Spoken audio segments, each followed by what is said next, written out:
Yan mga kabagis, muli po pugay sa ating lahat. Ito po yung salagunting block, yan ganyan po. Tapos double sinawali strikes, yan ganyan po yung pag-execute nya. Pagpalo po sa inyo, ibablock ng salagunting, tapos strike po kayo ng double sinawali. Ito po yung tutorial nya. Halimbawa po pumalo ng kanan, ibablock nyo po siya ng salagunting, tapos i-strike po ng double sinawali. Yan, ganyan po. Yan, sa kaliwa naman po kayo papaluin. Yan naman po ang pag-block. Pakanan naman po ang punta.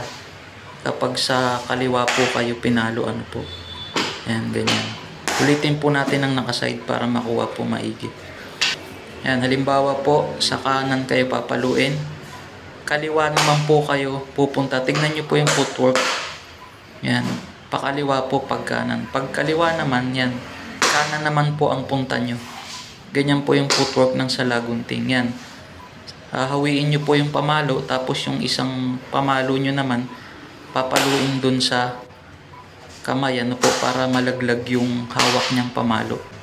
Yan, ganyan po yung actual strike nya. Madali lang po yan mga kabagis. Ganyan po, pag-aralan nyo po yung footwork. Ano po. Ayan. Maraming salamat po, pugay mga kabagis.